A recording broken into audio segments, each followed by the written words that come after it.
El sol caía implacable sobre los jardines de la mansión Montero.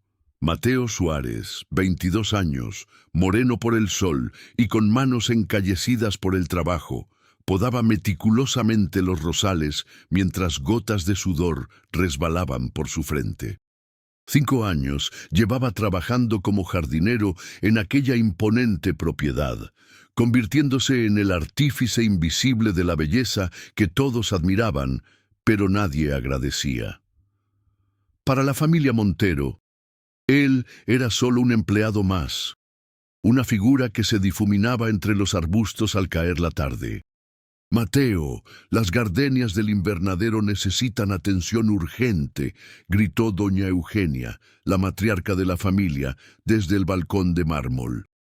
Sin esperar respuesta, desapareció tras las cortinas de seda que ondeaban con la brisa. «Enseguida, señora», murmuró Mateo, aunque sabía que ella ya no podía escucharlo. No se quejaba de su trabajo. Le gustaba sentir la tierra entre los dedos, presenciar el milagro diario del crecimiento, ver cómo sus manos transformaban el caos en armonía. Lo que le pesaba era la invisibilidad, el ser tratado como parte del paisaje, algo que existe solo para servir y no para ser visto realmente. Todo cambió una tarde de abril cuando, al reparar el sistema de riego cerca de la piscina, escuchó el sonido de un piano. Las notas flotaban en el aire como mariposas sonoras, tímidas al principio, luego valientes, desplegando una melodía que hablaba de anhelos secretos. Siguiendo la música como si fuera un hilo invisible, Mateo se acercó a una de las ventanas laterales de la mansión. Allí estaba ella, Valeria Montero, la hija menor de la familia, recién regresada de sus estudios en Europa. Sus dedos danzaban sobre las teclas con una seguridad que contrastaba con la expresión melancólica de su rostro. Mateo quedó hechizado, no solo por su belleza, que era innegable, sino por esa soledad que parecía envolverla como un manto, tan similar a la suya propia. Tan absorto estaba que no notó cuando la música cesó y Valeria levantó la mirada, encontrándose con sus ojos a través del cristal. En lugar de alarmarse o llamar a seguridad, como habría sido lo esperado, ella sonrió. Una sonrisa pequeña, casi imperceptible, pero que para Mateo significó el inicio de un terremoto interior. «¿Te gusta Chopin?», dijo ella al día siguiente, apareciendo repentinamente entre los jazmines mientras él trabajaba. No era una pregunta, sino una afirmación. Mateo, sorprendido, solo atinó a asentir. «¿Cómo lo supiste?», preguntó Valeria, genuinamente intrigada. La mayoría de la gente no reconoce sus nocturnes menos populares. «Mi madre era profesora de música», respondió él, encontrando finalmente su voz. «Antes de que enfermara, me dormía todas las noches tocando a Chopin». Algo brilló en los ojos de Valeria, un reconocimiento, como si acabara de descubrir un tesoro oculto a simple vista. «Mañana tocaré a Debussy. Ven a escuchar si quieres. A las 5, cuando mi madre va a su club de bridge». Así comenzó una amistad clandestina que crecía entre notas musicales y conversaciones robadas.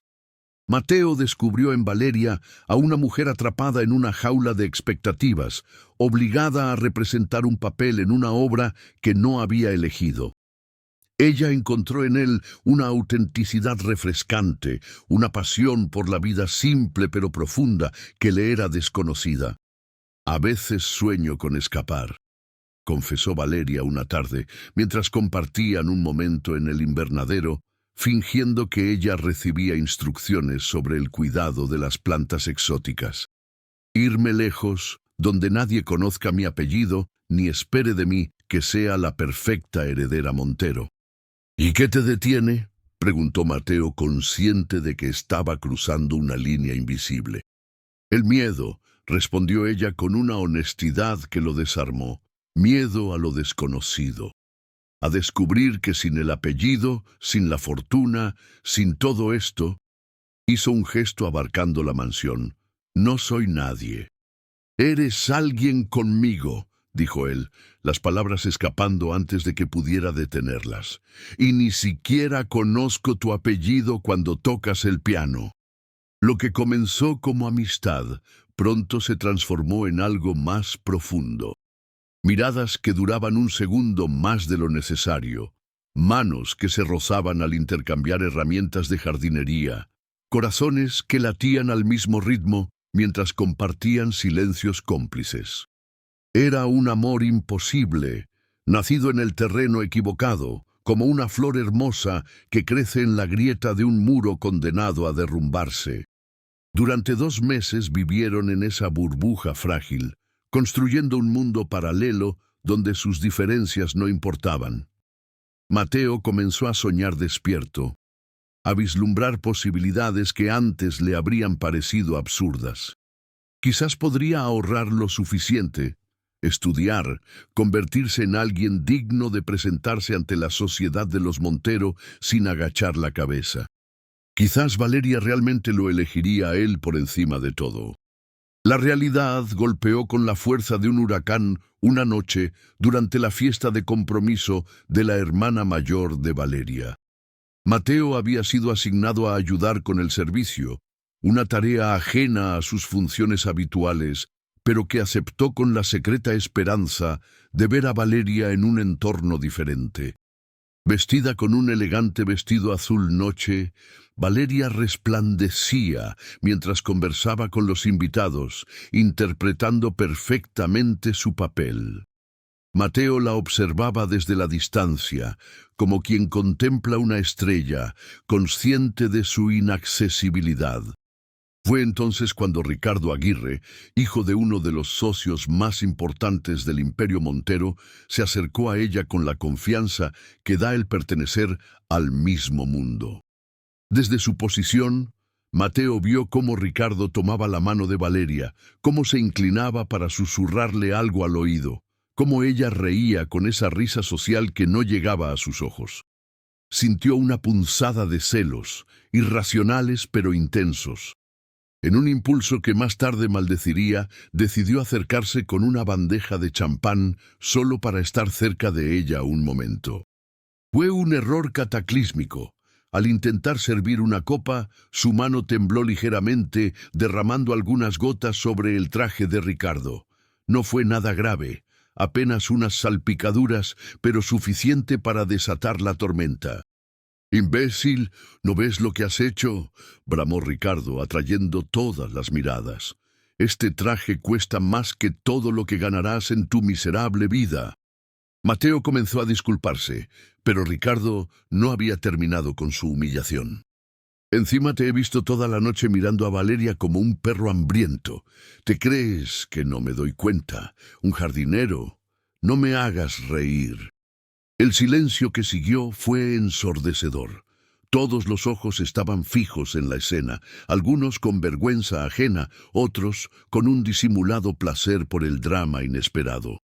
Mateo buscó la mirada de Valeria, un salvavidas en ese mar de humillación. Lo que vio lo dejó helado. En los ojos de ella no había defensa ni amor, ni siquiera compasión, solo vergüenza y distancia. En ese momento supo que todo había sido una ilusión, que mientras él soñaba con imposibles, ella simplemente se entretenía con una aventura prohibida que jamás tendría consecuencias reales. «Lo siento, señor», dijo con voz ronca, dejando la bandeja y retrocediendo. «Lárgate de mi vista», ordenó el señor Montero, que se había acercado al escuchar el alboroto. «Y no vuelvas mañana. Estás despedido». Esa noche, Mateo recogió sus escasas pertenencias de la pequeña habitación que ocupaba en las dependencias del servicio. No había acumulado mucho en 5 años. Algunas herramientas personales, libros gastados de botánica, fotografías de su madre. Su vida entera cabía en una maleta vieja y un corazón roto. Al salir, vio una figura en las sombras del jardín. Era Valeria. «Mateo, lo siento mucho», dijo ella, su voz quebrándose. «Yo no quería que esto pasara». «¿Qué parte?», preguntó él con una calma que no sentía. ¿Mi humillación pública o el momento en que no dijiste nada para defenderme? No es tan simple, protestó ella. Mi familia, mi posición... Es exactamente así de simple, interrumpió él. Cuando tuviste que elegir, elegiste tu mundo, y está bien. Ese es tu lugar. ¿Y qué hay de nosotros?, preguntó ella, lágrimas brillando en sus ojos. Nunca hubo un nosotros, Valeria, solo un jardinero que se atrevió a soñar demasiado alto y una niña rica que jugaba a ser rebelde. Las palabras sabían amargas en su boca, pero necesitaba decirlas, tanto para ella como para sí mismo. No es cierto, insistió Valeria, acercándose. Lo que sentimos es real. Quizás, concedió Mateo, pero no es suficiente, nunca lo será. Con esas palabras, dio media vuelta y se alejó, dejando atrás no solo un trabajo, sino toda una vida que nunca le había pertenecido realmente. Los meses siguientes fueron un descenso a los infiernos para Mateo. Sin referencias, encontrar trabajo resultó casi imposible. El apellido Montero pesaba en la pequeña ciudad, cerrándole puertas que ni siquiera sabía que existían. Terminó aceptando trabajos ocasionales, sobreviviendo a duras penas mientras la rabia y la humillación se asentaban en su interior como un veneno lento. Fue en su momento más oscuro, sentado en un banco del parque municipal después de haber sido rechazado en otro trabajo, cuando el destino intervino en forma de un anciano que se sentó a su lado. «Tienes manos de jardinero», comentó el hombre, observando sus dedos ásperos y las uñas con restos de tierra. Mateo solo asintió sin ganas de conversación. «Me llamo Esteban Quiroga», se presentó el anciano. «Busco a alguien que pueda rescatar mi vivero. Estoy demasiado viejo para ocuparme como antes». «¿Por qué me lo dice a mí?», preguntó Mateo con desconfianza. «Porque reconozco la mirada de alguien que ha perdido su camino, pero no su pasión», respondió Esteban con sencillez. «Y porque mis rosales están muriendo». Así, casi sin proponérselo, Mateo encontró no solo un trabajo, sino un nuevo propósito. El vivero de Esteban, Semillas de Vida, era pequeño pero tenía potencial. Trabajando incansablemente, aplicando conocimientos acumulados durante años y experimentando con nuevas técnicas, pronto consiguió que el lugar floreciera nuevamente. Esteban, que no tenía hijos, vio en Mateo al hijo que nunca tuvo. Le enseñó no solo sobre plantas, sino sobre negocios, sobre cómo convertir la pasión en sustento. Más importante aún, le devolvió la fe en sí mismo. «Tienes un don», le dijo un día, mientras observaba cómo Mateo conseguía hacer florecer una orquídea particularmente difícil. «No solo haces crecer plantas, les das vida. Eso es raro». La semilla de una idea comenzó a germinar en la mente de Mateo. Con el apoyo de Esteban, empezó a experimentar con híbridos, buscando crear nuevas variedades de flores. Tras meses de intentos fallidos, consiguió desarrollar una rosa de un color azul profundo con destellos plateados, de una belleza sobrecogedora y un aroma único. «La rosa medianoche», la llamó Esteban al verla. «Nunca he visto nada igual». Lo que comenzó como un experimento se convirtió en una revolución.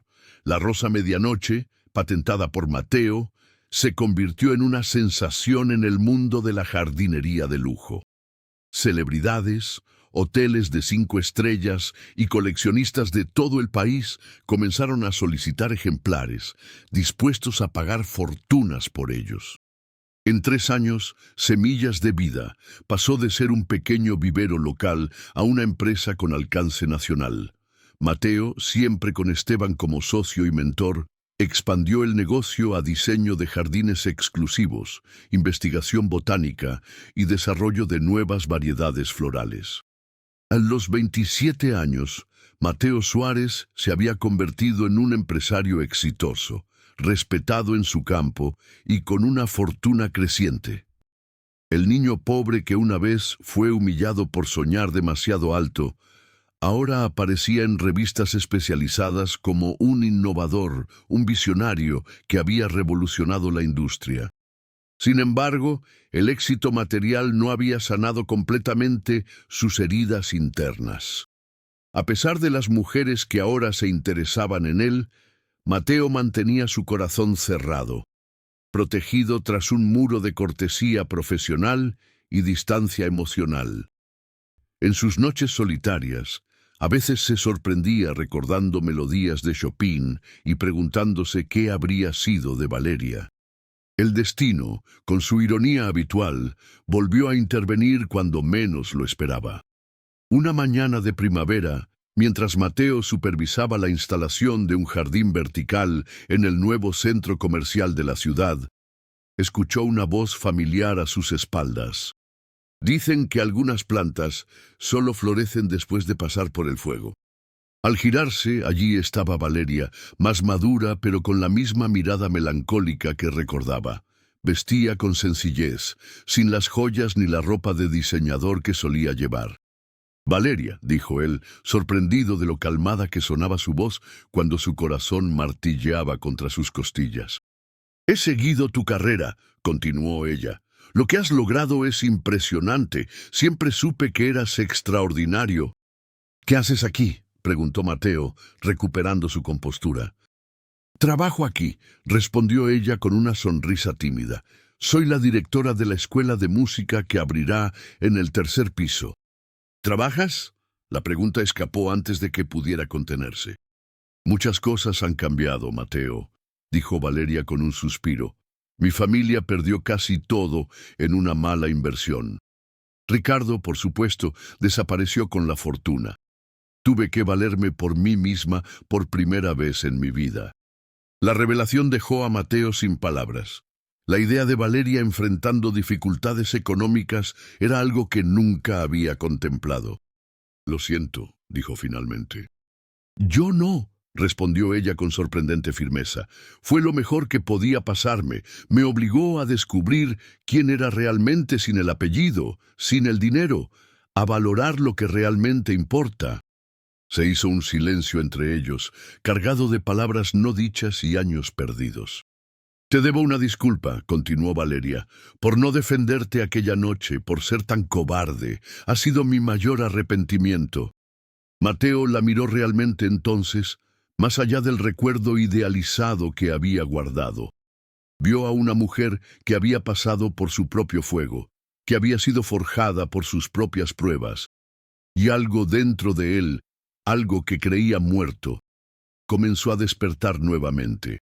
¿Quieres tomar un café?, preguntó sorprendiéndose a sí mismo. Hay mucho que ponernos al día. En las semanas que siguieron, Mateo y Valeria reconstruyeron lentamente una conexión, esta vez sobre cimientos más sólidos. Ya no eran el jardinero pobre y la heredera rica, sino dos adultos con cicatrices y sueños, con fracasos y logros a sus espaldas. Descubrieron que el tiempo, lejos de diluir lo que una vez sintieron, lo había destilado hasta su esencia más pura. «Tengo algo para ti», dijo Mateo un día, entregándole una única rosa a medianoche. «La creé pensando en tus ojos». Valeria la tomó con manos temblorosas, reconociendo la magnitud del gesto. «Es el regalo más hermoso que me han hecho jamás». «Hay belleza en los comienzos», dijo él, tomando su mano, «pero hay algo mucho más poderoso en los reencuentros». Un año después, en un pequeño invernadero lleno de rosas medianoche, Mateo y Valeria se casaron en una ceremonia íntima. Entre los invitados estaba Esteban, ahora como el padre que Mateo nunca tuvo, y algunos antiguos empleados de la mansión Montero que siempre habían tratado bien a Mateo.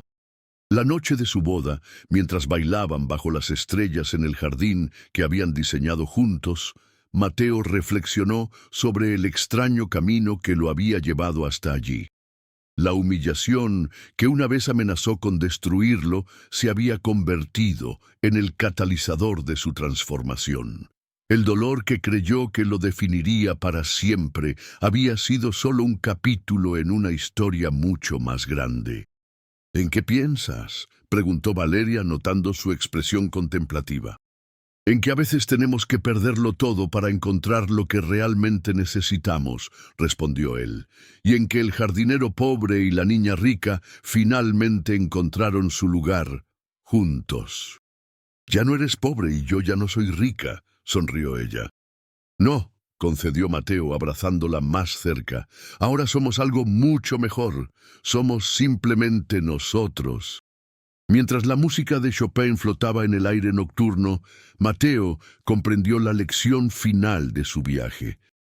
La verdadera riqueza no estaba en el dinero que ahora tenía, ni en el éxito que había alcanzado.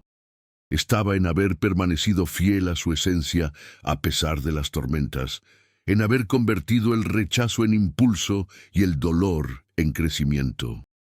El jardinero que una vez fue humillado por amar a la rica había regresado convertido en millonario, sí, pero su mayor fortuna era haber descubierto que ningún jardín, por hermoso que fuera, podía compararse con el que florece dentro del corazón cuando finalmente encuentra su hogar.